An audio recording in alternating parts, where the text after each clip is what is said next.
माझ्या शाळेचे नाव भाई किशनराव देशमुख माध्यमिक विद्यालय आहे व माझे नाव आयशा युनुस कुबडे आहे. मी इयत्ता 8वी अ या वर्गातील मिश्रणाचे प्रकार सांगणार आहे. तर आपण एका पाण्यात मीठ टाकूया. मीठ टाकल्यानंतर त्याला थोडंसं विरघळूया.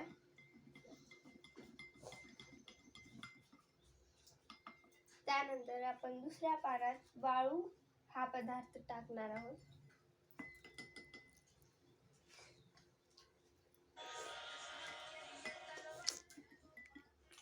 ज्या पाण्यात मीठ टाकलं आहे आपण त्याला विरघळूया.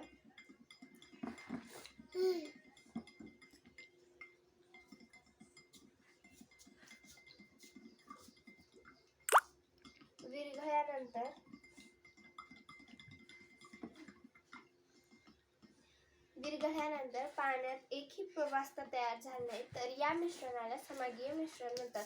जेव्हा सर्व संघटन मिसळून एक प्रवास्ता तयार होते त्या मिश्रणाला समागीय मिश्रण म्हणतात. व आपण ह्या पाण्याला विरघळूया. हे पाणी विरघळल्यानंतर पाण्यात 2 लेयर तयार झाले आहेत. जेव्हा सगळे घटक मिसळून अधिक प्रवास्ता तयार होतात, 2 किंवा अधिक प्रवास्ता तयार होतात त्या मिश्रणाला विषमागीय मिश्रण म्हणतात. धन्यवाद.